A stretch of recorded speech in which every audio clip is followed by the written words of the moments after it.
The following is brought to you by the Social Suplex Podcast Network. BWB, this is One Nation Radio. You better get it right. Rich Latta, James Boyd came to give them life. The Blackest Wrestling Podcast has come to kick all ass and drop it 6 feet if they kicking trash. Word, let me welcome y'all to something different. And if you dig it, man, you should let some friends listen. We be getting it in, that's on the regular, dude. Ravish and flow, but this shit rude. See, James don't rap, so I had to break it down. The whole network, man, we coming for the crown. Raps in the columns, I keep them both covered. Making the beats too, so the listeners can bump it. Hit us with the rating, yeah, I'm saying it's a 5. Before you hit it, talk, bob your head side to side. It's One Nation Radio, and this is the beginning. It's Rich, and I'm here with James. It's time to listen to One Nation. You got to unleash the power of the pyramid. This is Mike Sempervive from WrestlingObserver.com. Check me out on Wrestling Observer Live every day. And also check out your boys, Rich and James, on One Nation Radio. This is Kenny Omega. We're listening to One Nation Radio. Check it out, guys. These guys know what's up. Big Kenny Omega fans, that's all that counts to me. Goodbye. And welcome to the... Is this thing live? I can't tell. Okay. Welcome to the June 3rd edition of One Nation Live. My name is Rich, and I am here to talk about plenty in professional wrestling this week. If you guys have not checked out the rest of the Social Suplex Podcast Network, please do. In addition to One Nation Radio with myself and James, who is on hiatus at the moment, we have the Outsider's Edge with Rance and Carl. We have the Ricky and Clive Wrestling Podcast. We have Keeping It Strong Style with Jeremy and Josh, as well as Grown Men Watch This Shit and Indie Podcast. The Impact Report with Caleb Baldwin will be back soon. Remember, we are an independent podcasting network, and our budget comes from word of mouth. And the only way that we're going to reach more people is with your help and rating it and reviewing it and all that stuff. So first thing we get to talk about today is Daniel Bryan. Yes, my favorite wrestler, many of you guys' favorite wrestler. This man is still going on and on about wanting a match with Brock Lesnar. And honestly, who doesn't want to see that? Because why? It would be fucking awesome. We wanted to see it in 2015, and essentially it kind of got ripped away from us when he got thrown out the Royal Rumble. And Bryan's always kind of had that, need to face him, because if you remember during the AJ Styles feud, this guy cut the promo for AJ Styles, and it seemed like, I don't know, man, Bryan, you're saying this stuff from a little bit too personal of a perspective. And the deal with Daniel Bryan there was he cut the promo that he would have said in that situation had he been facing Brock Lesnar. And seeing AJ Styles get to have that match, I imagine that Daniel Bryan was just like burning up, watching that and everything. So so let's get to the comments. Let me pull those up. So he did an interview recently with, I believe, The Express. So he said that he's wanted to face Lesnar since returning from neck surgery in 2015, but he doesn't believe that Brock cares for a match. So between those guys, he told the Sports Bible, he said, and the big match that I always say is I really want to wrestle Brock. I've been wanting to wrestle Brock for years, and when I came back from my neck surgery in 2015, it was the match I wanted. I'm sure Brock doesn't want it. He doesn't care. I think that's Daniel Bryan being a little bit self-deprecating, as he is. And he also added that there are many WWE superstars that he wants to face that now he's back in action. Among them, Roman Reigns, who is, he's eager to do that, and Daniel Bryan believes that it would make a great matchup if Reigns actually turned heel. And yes, it would. WWE would print money out the ass if they just go ahead and get the real main event of this era popping. But you never know. They might want Roman Reigns to be the conquering hero. I don't know why. But from there, he said, yeah, he wanted to also wrestle Nakamura. They had a dark match. It was interrupted by Nakamura punching him in the dick. From there, he also wanted to face Andrade Cien Almas, which that's the match I've been calling for on this show. And he pretty much said he wants to work with everybody, and I guess everybody includes Big Cass. I don't know. I'm not really too thrilled about that match. But Jeremy has a comment. He says, I'm pretty sure they will book Brock to squash Bryan. I would only hope not, because I think they would do nothing but upset people so badly. So badly. Billy Jack Barton says, what's the deadliest place you've sneezed? I have no idea, Billy. I the deadliest place I've sneezed, I can't even, I don't know. I'll say work. How about that? Because if I get a bunch of people sick, I think that's pretty bad. So from there, Bryan went on to say, you know, there's a lot of stuff, you know, that he gets excited, and a lot of his friends from the independents are now here in WWE, so that's the coolest stuff. You know, he got to fight Jeff Hardy. He said he got to wrestle Rusev, which he always wanted to do, and that was a really good match. But yeah, man, like, Daniel Bryan bringing this up now is interesting, because he's locked in the middle of a feud that I don't think anybody wants to see. They have him wrestling this guy that's a stiff. Meanwhile, it's like he's on a treadmill right now with a stake in front of him, and Big Cass is that treadmill. He has to keep running over this to get to the other side, to get to the real stuff that we want to see. And with that match being made for Money in the Bank, it's just frustrating, because I don't want to watch Big Cass. I don't want to watch Daniel Bryan have to, carry this man again to another substandard effort, or B, even have to like lose to this guy, because Daniel Bryan can be on top, drawing money as the man in feuds that matter, rather than positioned as just an underneath guy. And the thing that I've seen from a lot of folks, they'd be like, well, what did you want him to win the title his first night in? No, like there's like a clear, you know, there's a space between fighting Big Cass and being the champion. Fighting Big Cass is way down here. There's all this in the middle, essentially, that WWE doesn't want to play with right now. So I don't know, man. So Sergio says they've been booking him strong. In defeat, Bryan still gives a lot of offense. Yes, they can't have Daniel Bryan getting squashed. I think they know better in that respect now. I don't think that they have the I don't believe they would disrespect Bryan to that degree with the audience now. Maybe that's me being foolish, but I think he's earned his stripes as a main eventer. Yeah, let's take a question here. Jeremy says, do you think Bryan's contract status is holding him back? I think yes. I think WWE, the fact that Daniel Bryan hasn't re-signed yet, and I haven't heard any news about him being offered a contract right now, I'm assuming WWE wants to re-sign him. I'm assuming Daniel Bryan wants to re-sign with WWE. It just hasn't happened. But until that happens, you have to think that they don't want to push him at a certain level. So they've got to figure it out, because there's a fine balance between pushing him in a way that will maximize, you know, the positive energy you got out of his return, and then also having him fight Big Cass. Like, Big Cass is just like, we're not here, bro. I tried. I thought, you know, that first week he came out and cut that promo, he looked like he could be a star, but everything since then has been a struggle with the little person, with him repeatedly making, you know, in-ring wrestling look like it's just the hardest thing to do. Whether, you know, it's hard to look mobile. I don't know if it's the leg still that's bothering him. I'm just hoping it's over. That's all I want. I want it to be done. But yeah, man, the next thing I want to talk about is some interesting comments from Seth Rollins. And by comments, I mean a one-word answer.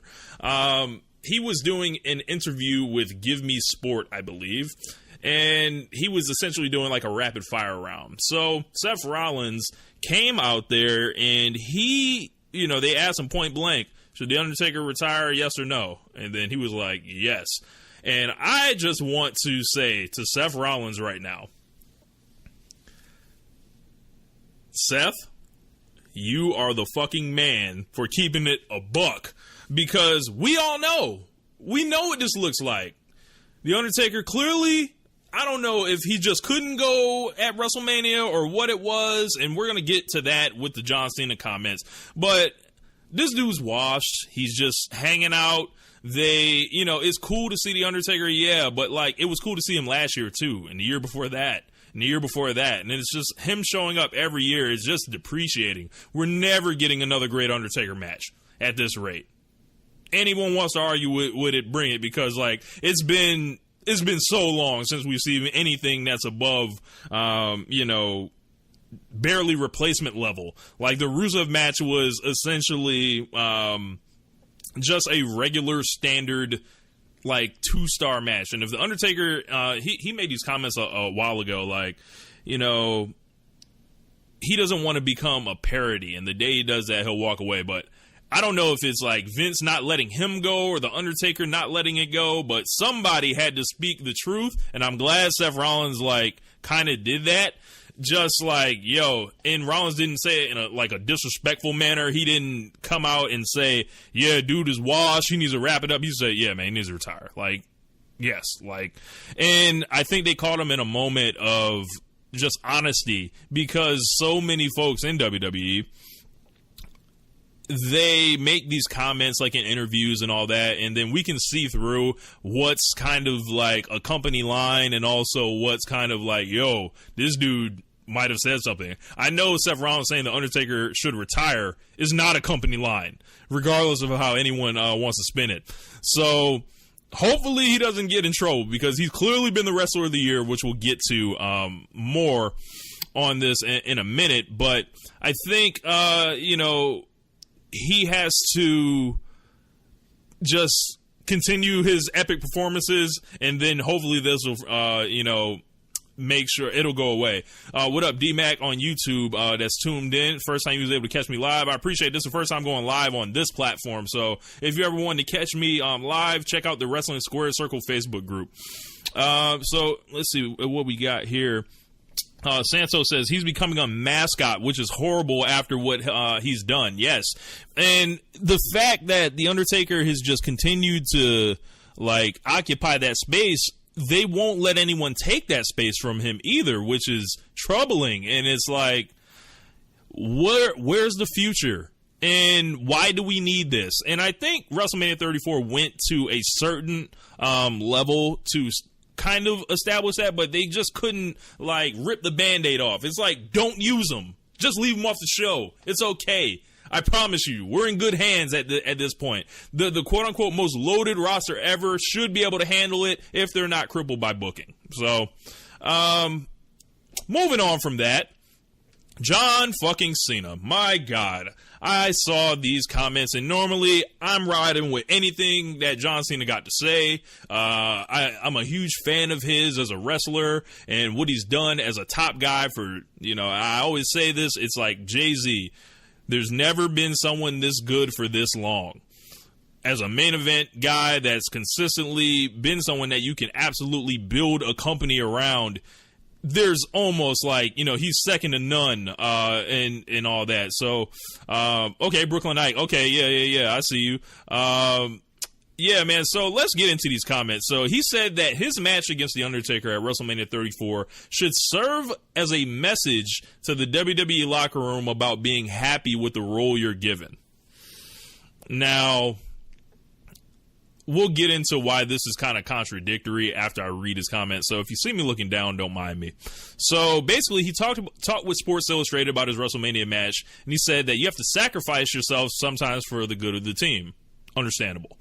He said, I did not do well in this match. My WrestleMania moment was to spend time in the crowd and not do well in a very short performance. But I loved it because it got the job done. The focus was not me. The focus was someone else. Oftentimes we look at things so selfishly, asking, what's in it for me? Well, what was for me was the chance to reintroduce a WWE icon. I had to stretch the suspension of disbelief to its breaking point to do it, but it was awesome. Every single week, the crowd would chant at the top of its lungs, and no one thought I would be sitting in the crowd at WrestleMania, but I was able to do that. I was able to go out and be handily defeated in 3 minutes and bring back an icon. That is a message for any performer who is complaining about their spot or that creatively they have nothing going for them.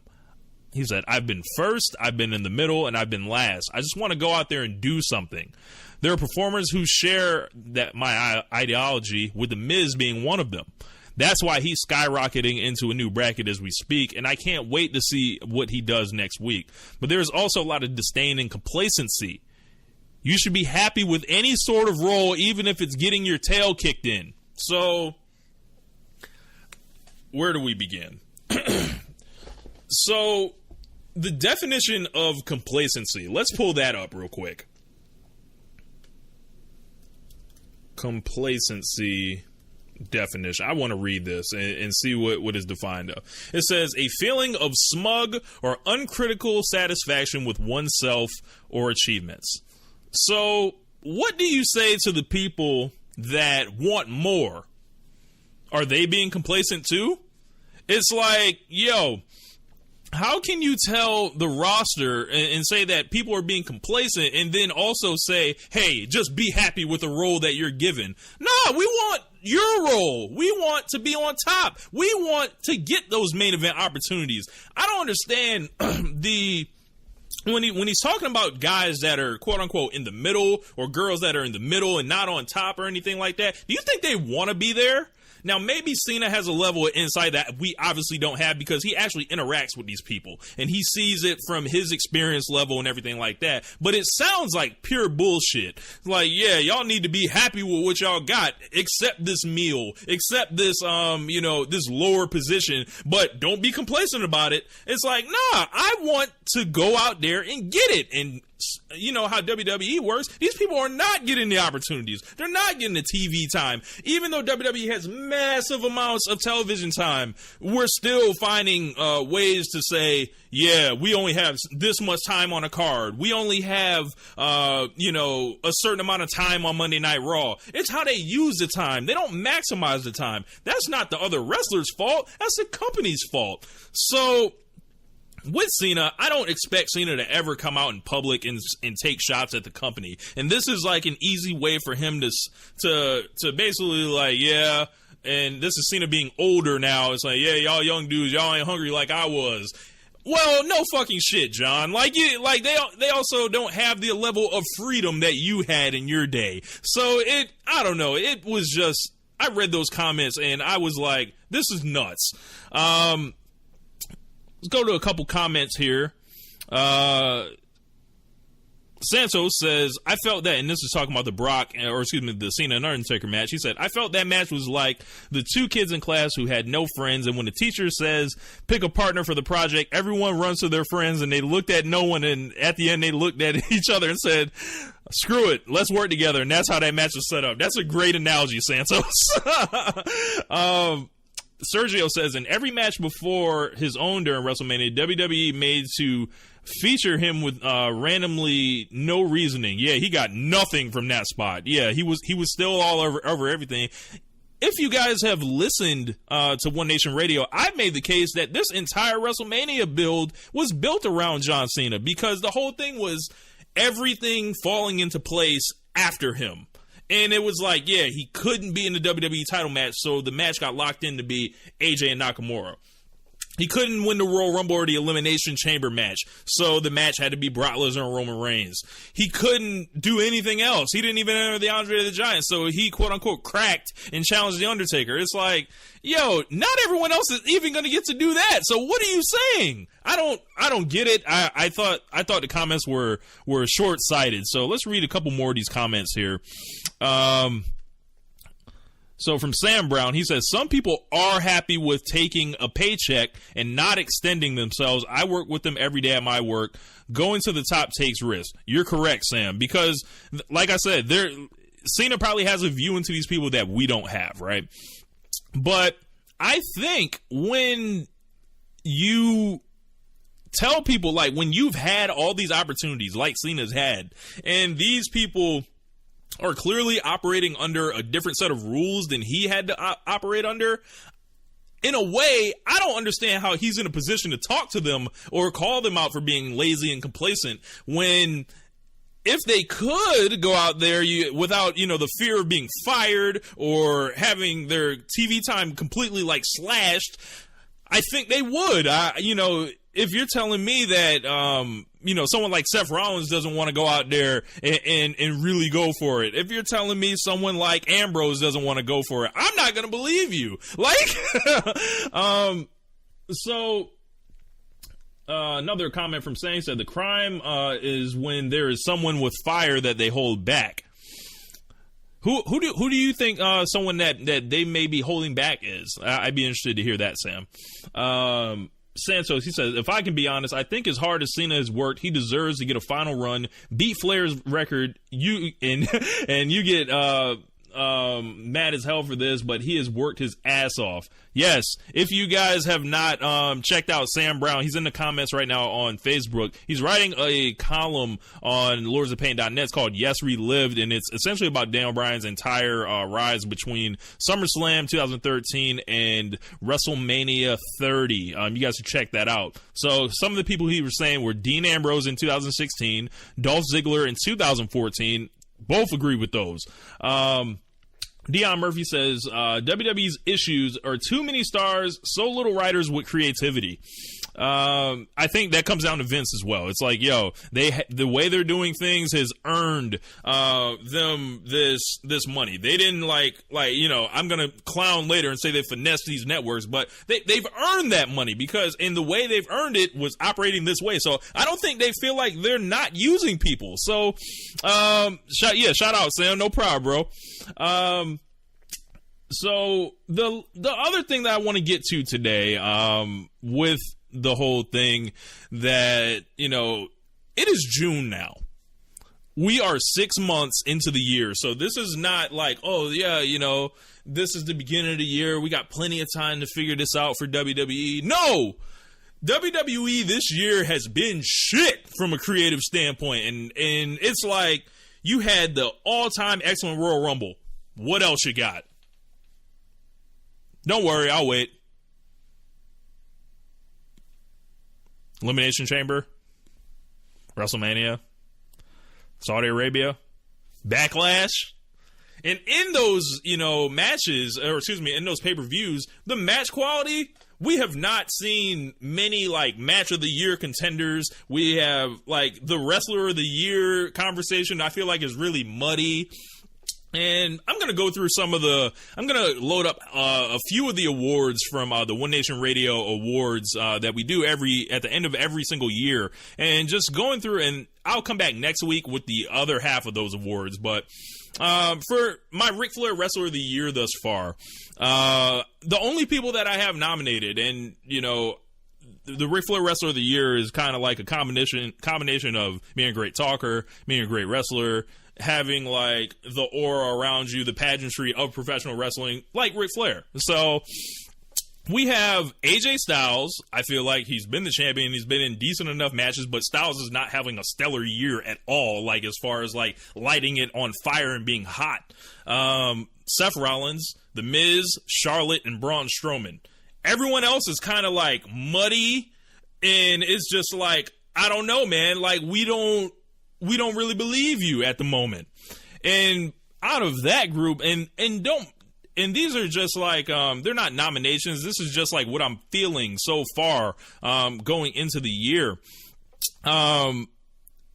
Yes, Sam, NXT is a completely separate category. I do main roster awards. I got to come up with some more NXT awards. So I know some of you guys may be hearing this, what about NXT? NXT has been absolutely phenomenal. It's been the reverse WWE this year. We're going to get to that in a second, but these awards mainly focus on the main roster.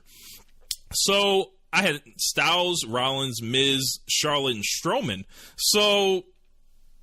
And let's see what they've done with all these people. AJ Styles, they've booked him in an underwhelming feud with Kevin Owens and Sami Zayn. They've had him in a feud with 5 other motherfuckers. They've had him in a feud that's kind of underwhelmed with bad finishes with Nakamura. Seth Rollins, they've made him into the greatest opening match wrestler in the world. I'm going to say that again. They've made him into the greatest opening match wrestler in the world. Not a main eventer. Not money drawing position. Here you have these great matches with the secondary belt because we don't want to give you the real belt, even though you're the guy. The Miz.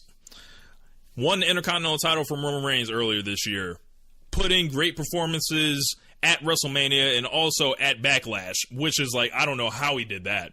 And he's been a great talker the whole time. I feel like he's been just consistent enough to be mentioned here. Charlotte, she didn't win the Royal Rumble or anything, obviously, because she was the champion at the time.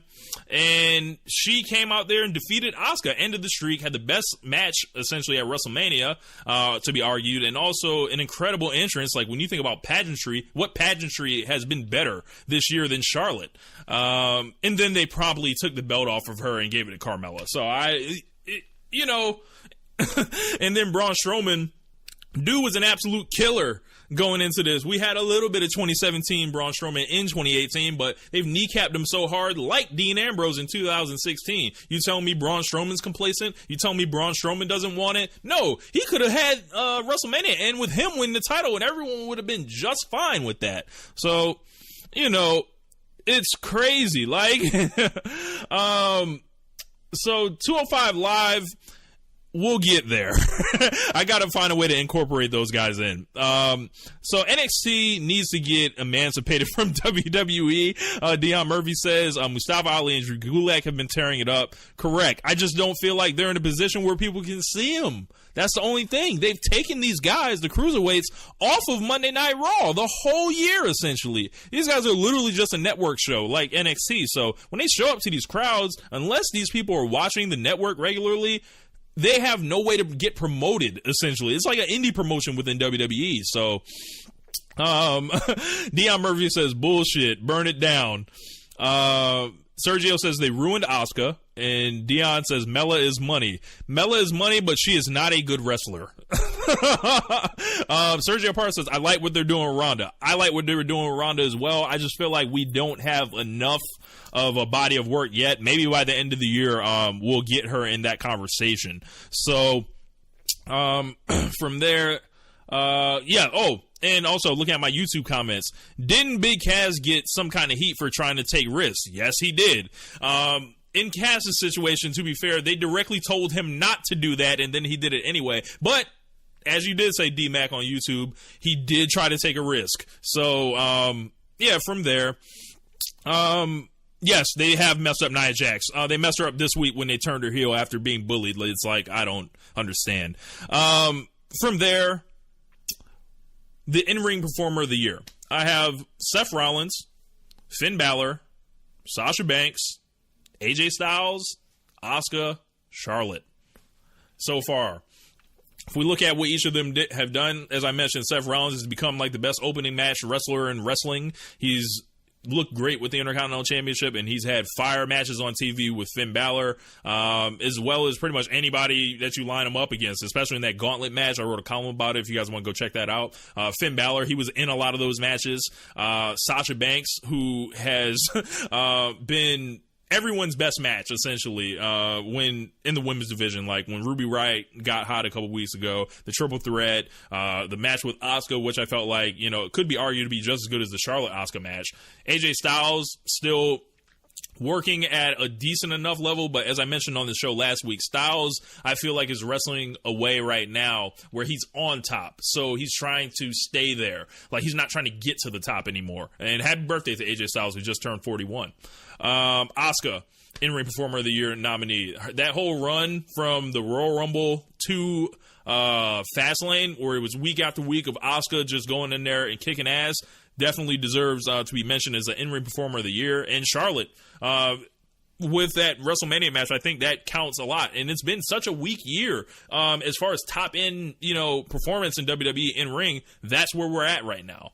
They've let Roman Reigns shit the bed in 3 consecutive shows. They've not really used John Cena that well. They haven't let Daniel Bryan get fully unleashed yet. They don't let Elias wrestle. They, who else are we left with at that rate? So anyone else you can think of. Dean Ambrose is injured. It's crazy. So, John Banks, get the fuck out of here. Ruby greater than Banks. Nah, bro. Ruby Riott's not better than Sasha Banks. I don't know what we've been watching. We gonna have to have a talk about that, Dion. But Yeah, and no planet is Ruby Riott better than Sasha Banks. Now, can she go in there and wrestle a great match with Sasha Banks? Sure she can. But Sasha Banks is already at an all-time level among women's performers and among performers in general in WWE right now. So every time there's a match that needs to happen, who's it built around? Sasha Banks. When the Royal Rumble came, who they build the whole thing around? Sasha Banks. When they came around for the Elimination Chamber, I believe it was Sasha Banks that was in there cleaning up the Elimination Chamber. When they needed Asuka to look like a fucking killer, who they throw her in there with? Sasha Banks. When they want Sasha to come, or when they want Charlotte to establish herself as the quote-unquote greatest women's wrestler ever, who was her primary opponent? Sasha Banks. No, she did not kill Paige. Paige's neck killed Paige. So people get kicked in their back every day, B. Like that, I'm not here for it. Like, yes. And meanwhile, yeah, I'm glad you brought that up, Sam. Why are they not putting her in the spotlight feud with Bayley? I'll tell you a couple reasons why I think it could be. So all throughout the year, they've had other agendas to establish in the women's division. Coming out of the Royal Rumble, the hot thing that was going in was Asuka's win and the fallout from her being the number one contender. And with Alexa Bliss being the champion, they weren't going to like take the belt off of her and do and where it led was Asuka versus Charlotte.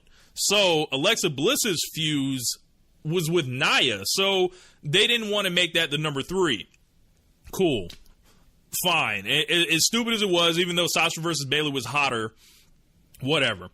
Then they came and they had Rousey show up now.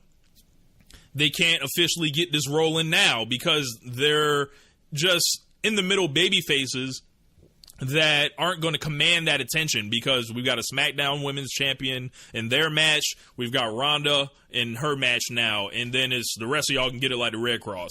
So it's like, it's crazy, man. So we got a question. Where does Jericho fit into the list? He doesn't. Part-time, like, he's going to come in later. He's going to be, I have an award called the Finesser of the Year Award, and we'll definitely get to Chris Jericho. But he didn't really, do a lot in WWE. He says Sasha hasn't delivered since her last. Whoa, you're talking crazy now, bro. I don't. we about to, this man Deion Strippin. So newcomer of the year is too early to call. Some names to watch are Ruby Riott, Andrade Cien Almas, Drew McIntyre, Ember Moon, Ronda Rousey, and from there I got to my Dusty Rhodes Promo Cutter of the Year Award. The folks I have like kind of to watch are Samoa Joe, Alexa Bliss, Carmella, Daniel Bryan, and The Miz. Samoa Joe has been the most believable promo in wrestling. Alexa Bliss has shown a way that she can just own people on the mic this year. Carmella has been annoying to the umpteenth degree, but she's like had a way of speaking that I feel like has been her only real value. So Daniel Bryan, of course, with his coming out of retirement speech, I think that is good enough to be nominated alone. And The Miz, just being The Miz, like awesome as normal and really just shooting into people in these shoot promos.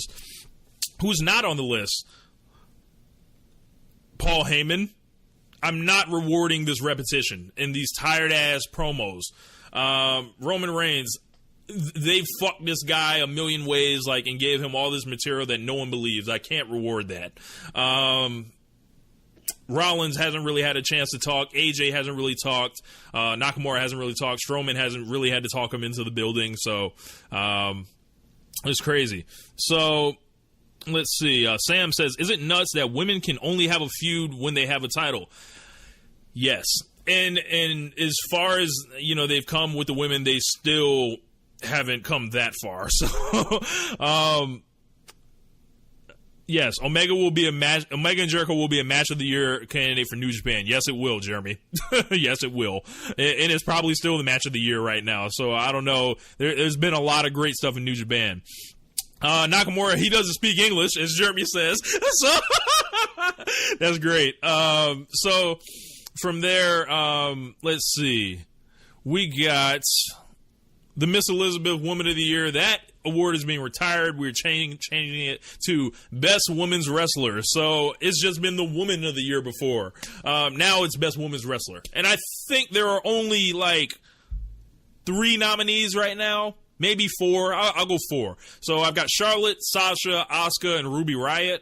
Ember Moon hasn't been around long enough on the main roster. As I said, she could move into that position. Nia Jax has been a disaster on pay-per-view. Alexa Bliss hasn't been there in the ring. Carmella, fuck no. Anyone else? Any objections? I think it's those 3 or 4. Excuse me. Up next, I've got this deal with the Bret Hart versus Stone Cold Steve Austin feud of the year. For my money, that's like the most realistic, believable feud I've ever seen in my life. And the thing is, there's not really been a great feud in WWE. Brock versus Roman, it just didn't work out. They've tried, it just didn't work. And they got cold feet, and they made Lesnar look weaker. They made Reigns look weird. They've fucked AJ and Nakamura so badly that if the wrong thing happens at the next pay-per-view, we might be talking about a worst feud of the year candidate. So, the real feud that I've noticed, and maybe this would actually be the IWC award, but the real awards are WWE fans that are loyal and, stand behind Vince McMahon and WWE at all costs versus those that want WWE to be better. And it's never been a more toxic environment than it's been right now. With WWE announcing their TV deal and all the money, pretty much justifying, in their eyes, everything WWE does. While we don't, on this side, we don't watch money. We watch the show. And we see what is actually happening. And we know the situation with these networks that are scrambling for live content. With All In, that being a source of pride for independent wrestling fans as well as fans of New Japan. And people being opposed to that for whatever reason. With the badly received Backlash pay-per-views and the Greatest Royal Rumble and WrestleMania, and folks just like all those things combining have created an atmosphere in the wrestling community that has been as bad as I've seen it since I pretty much started interacting in the wrestling community probably in like 2012. So it's never been more volatile than it is right now. For a lot of reasons. So that right now is the feud of the year. WWE versus people that want WWE to be better right now. So, yes, Chad, I talked about Cena's comments regarding The Undertaker's match earlier. How is Nia a disaster? Okay, Nia Jax, they've had her have bad matches on back-to-back shows, right? They've had her cut ridiculous promos and then turn her out of nowhere. And it just hasn't been like her as a champion. She's literally there now as a giant for Ronda Rousey to knock down. That's what this is. But yeah, we've got some real bad feuds right now. Sami Zayn versus Lashley is one of them. WWE versus its fans. That's another good one. But it's not all of the fans. I think it's more the fans of WWE versus people that want WWE to be better. Dion says, how do we help curb the negativity? I don't know, man. I don't have the answer for that. I think people just need to like what they like and not be afraid to, go out there and say what they like. Dion, you've said a number of things I've disagreed with on this show itself, right?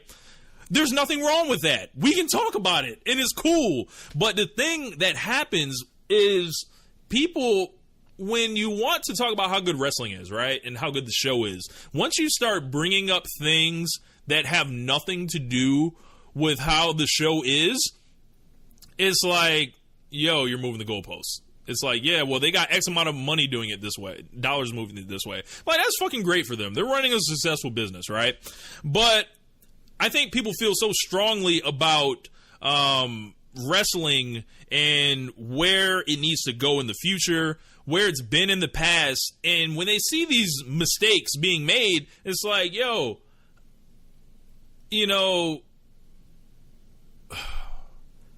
they've got, like, between fans that are way into WWE and folks that want it to be better. I think a lot of the trolling sometimes may go too far.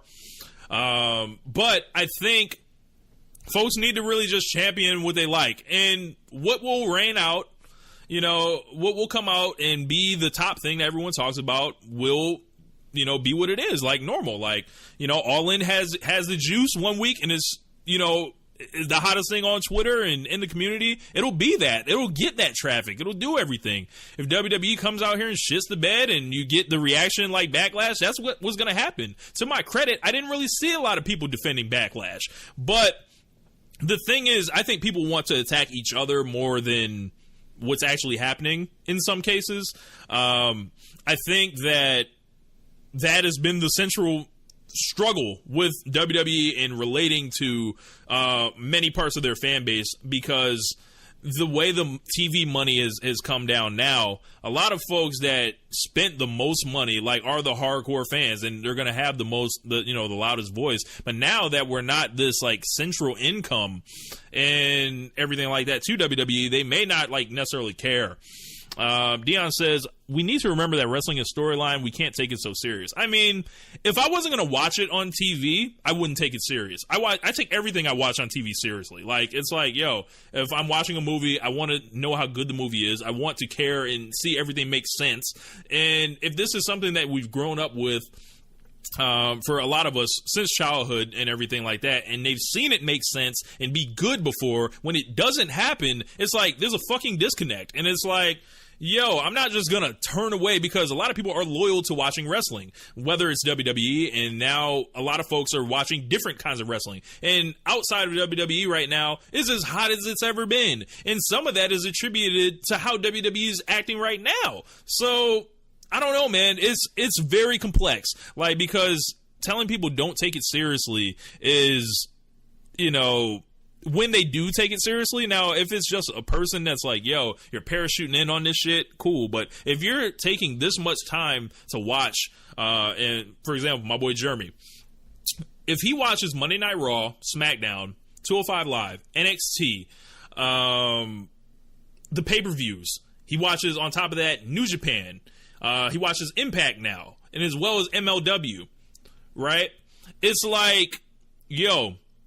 if you're going to watch, 9 different shows, right? And this is what you're about.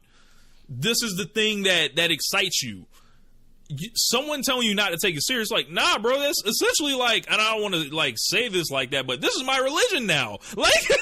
People really we go cross country, we fly, we spend a lot of money doing this, and this is something that we're passionate about. So when it's don't take it so serious, that's all right, well, what am I going to get any of this money that I spent back on this? No? Okay. So, oh, Jeremy said, hold on, bro. I ain't watching Impact yet. Okay.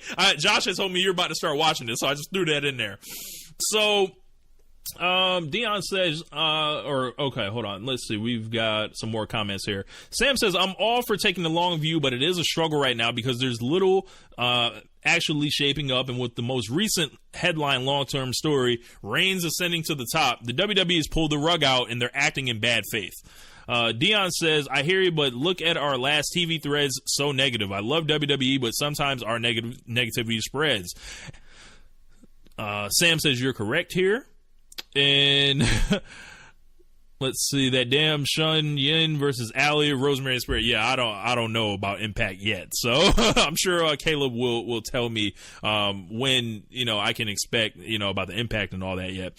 So I don't know, man. There's a lot going on right now. When it sucks, that's a thing, because when it sucks, that allows us to make these jokes. But when it sucks, it can also run your co-host off your podcast too. So if WWE didn't suck, maybe I wouldn't be doing this alone right now. So I don't know. That's just the way I think about it. So let's see what else I got on here. I got a couple more minutes here before I can get up out of here. Okay, NXT Performer of the Year, I think it's down to 2 guys. 3 actually. Johnny Gargano. Excuse me. We've got a lot of nominees on this list. So NXT Performer of the Year is going to be one of the most stacked things if they don't get decimated by call-ups after SummerSlam. You've got Johnny Gargano, you've got Andrade Cien Almas, you've got Ricochet showing up, Velveteen Dream, Aleister Black. There may be more people. I'm not sure, but Shayna Baszler. NXT's fucking stacked, y'all. Johnny Gargano, back-to-back 5-star matches. Andrade Cien Almas, 5-star match with Gargano. Then an incredible match with Black. Ricochet and Dream, they're probably going to go balls to the wall at NXT TakeOver Chicago. We saw what they did in that ladder match. That was a 5-star affair. You got Adam Cole with the NXT North American Championship that a lot of people are into. Aleister Black is the fucking champion, and he's kind of like third or fourth in the pecking order right now. So I don't know, man. NXT's putting the pressure on it. And I think when you contrast NXT to WWE, it's like we have the blueprint. We see it all the time. It's awesome. Where is it in WWE? And I think a lot of people feel disenfranchised by WWE right now. Dion says, seriously, this group is awesome. I enjoy all our perspectives and glad we haven't kicked anyone out in a while. Yeah, we haven't. So let's see. Got some comments from D-Mac on YouTube. I'm mainly in the Facebook thread, but I'm trying to click over here as well. He says, man, listen, I watched wrestling throughout the late 80s and the 90s. I used to watch smaller companies like GWF. I got a strong stomach for this stuff. So I think that's in reference to, like, when people say, hey, don't take it so serious. It's like, no, this is what I do. Like I've been watching wrestling since the 80s. Like, this is not, and I'm not about to stop watching wrestling just because it's bad right now, but I'm just going to let you know, hey, it's bad. Fix this shit. D-Mac says, the only reason I haven't really kept up with the WWE product is basically a busy life schedule. That said, I do understand some of the gripes that the critics have. Nowadays, I fuck with reality of wrestling and ROH via the TV, via the Fight app whenever you get some free time. So, yeah, man, I think that NXT Performer of the Year is going to be stacked. So, most disappointing, I think there are only two guys that have really disappointed me this year and what they've done with them is Roman Reigns and Brock Lesnar. I thought their whole entire WrestleMania feud was a disaster, and just, if you rewatch that main event, that is possibly the most hated main event of all time in WWE. They have tried to skate in this unreality with Reigns that isn't really connecting with anyone, and all it's doing is getting him booed more. And Lesnar, they've essentially killed everyone's appetite for wanting to see him. All they want is this belt to either retire with Brock Lesnar, or we'll just take the belt, have a tournament, and then Seth Rollins can win that shit, or even Roman Reigns can win this shit, because they've now made it canon that it's okay for people to be frustrated on screen about Lesnar not showing up. Before, that was just us. Now, it's their thing as well. So, it'll be interesting to see the next time Brock Lesnar wrestles. Is, that going to be something his opponents get to say? Or was that just for Roman Reigns? The last award I want to talk about is the Jeff Jarrett Finesser of the Year award. I think there are three things that so far have stood out as far as the Finesser of the Year award. And if you don't know what finessing is, oh yeah, Big Cass is definitely a big disappointment, but I don't think that we had expectations for Big Cass as such. So, Sam Brown said, preach. He said that was worse than Lesnar versus Goldberg. Yes. Dion Murphy says, I hope Reigns and Cena become the new NWO. Dan Coffin says, Big Cass equal big disappointment. Sam Brown says, how do they still trust this guy? He has one good WrestleMania match. And then Bobby Lashley, yes. Sergio, pretty disappointing. I'm willing to let him have that match with Sami Zayn first before I put him on that list, but he's definitely trending in that direction. So, Finesser of the Year. If you guys don't know what finessing is. So, finessing is essentially getting the best out of the situation and being able to take advantage of it to your benefit, essentially. So, Chris Jericho, he's getting 2 checks from 2 wrestling companies and showing up on one person's TV, then the next person's TV, like he's Rick Rude, except he doesn't have a contract with either of them. So this man has been phenomenal in everything that he's done this year. When it comes to the Omega stuff, when it comes to jumping out on Naito, when it comes to him showing up at Raw 25, when he's in the Greatest Royal Rumble as number 50, how the fuck do you pull that? You fly out there, get the check from Vince and the Saudis. Lord knows what he got paid for that. Then he's back in New Japan a little bit later, and he's going to be facing Naito for the IC title at their second biggest show of the year, which is quietly probably going to be their best show of the year. I'm putting it out here now. Jericho, definitely finesser of the year in a positive way. There is positive finessing and negative finessing. And with negative finessing comes Brock Lesnar. Brock Lesnar has, I don't know what he has over Vince McMahon, but when it's time to renegotiate, I feel like he's going to get Vince McMahon again. Brock Lesnar saw that TV deal come in, and he was like, oh yes, I can put these millions of dollars in this box in the back of my farm. So Lesnar has mailed it in. He's nothing new, refreshing. I don't even know if he's in the best shape right now. There have been pictures of him in matches where he's kind of caught in unflattering positions, and you're like, wow, Lesnar kind of has a gut right now. That's different. But yeah. Anytime you can hold a world title for going on, breaking CM Punk's 434 days, you got to do it, I guess, because this guy has barely wrestled, held that belt, cashed out. Lesnar may be on this list for as long as he's under contract to WWE. And the final person, WWE themselves. They have finessed these networks for all this fucking money. Billions of dollars. And if someone can get money, there's nothing to be, there's nothing to bang on them for. But we're going to call it what it is. They finessed them networks. And I don't know if the networks know it. But they have took advantage of the it's a supply and demand market. People are demanding live content, so WWE is supplying it. Also, yes, Fozzy has a theme song for TakeOver Chicago. That's another check. Thanks for mentioning that, Jeremy.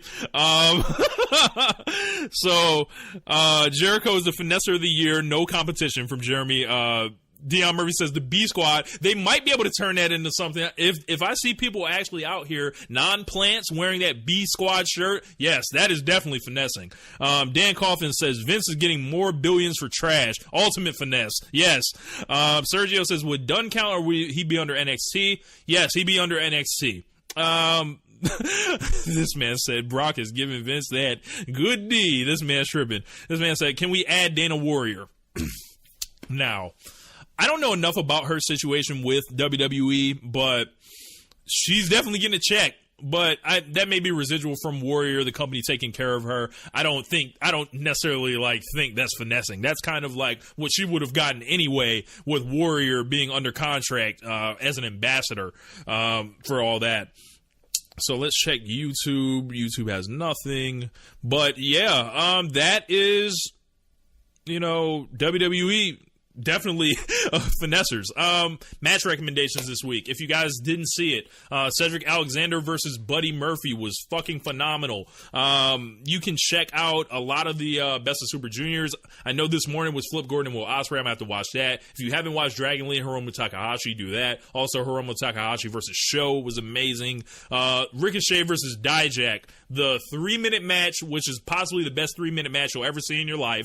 And the promo Ricochet cut, and then the Velveteen Dream interrupting him. I just put a video on my YouTube channel. If you're watching this, it would help me out if you guys subscribe. I did a 20-minute video reviewing last week's NXT show. That's what I'm going to be doing. Be dropping NXT reviews separately from that, and I also have another audio feed on my Anchor app if you want that audio there, or you can just watch it on YouTube. But yeah, if you guys have any recommended matches, type them in now, and I will broadcast them for everyone. Jeremy says the Hiromu versus Kushida was this morning, and it was excellent. Sam says the opener for 205 Live was damn good too. Yes. Dion Murphy said that flip that Ricochet did to this man, that was perhaps the most gifable moment in WWE history. It's like, yo, it's been being used insanely. I can't find it. Can you guys let me know what you need to type in to get that flip from Ricochet, because I haven't been able to find it for whatever reason. But that is pretty much going to wrap up One Nation Live. Thank you guys for joining me before the NBA Finals get underway. Game 2 tonight with the Warriors and the Cavs. Let me know who you guys think are going to win. I think the Warriors are on their way to a sweep.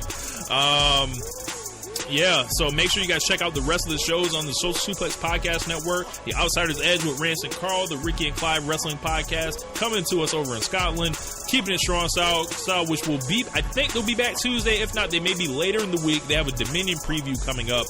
Maybe I'll try to get those guys for a Dominion review if they're about it on One Nation Radio. We'll have to figure that out. And also, Grown Men Watch This Shit with Chris and Jeremy. So thank you guys for supporting the Social Suplex Podcast Network. If you were seeing this video on YouTube.com, hit me with a like, hit me with a subscribe, and rock with your boy. This is Social Suplex. If you like the shirts, make sure you guys email Jeremy at socialsuplex.com if you want to get your hands on one. So this is Rich. I am up out of here. Peace. Thank you for listening to One Nation Radio. We'll see you next time.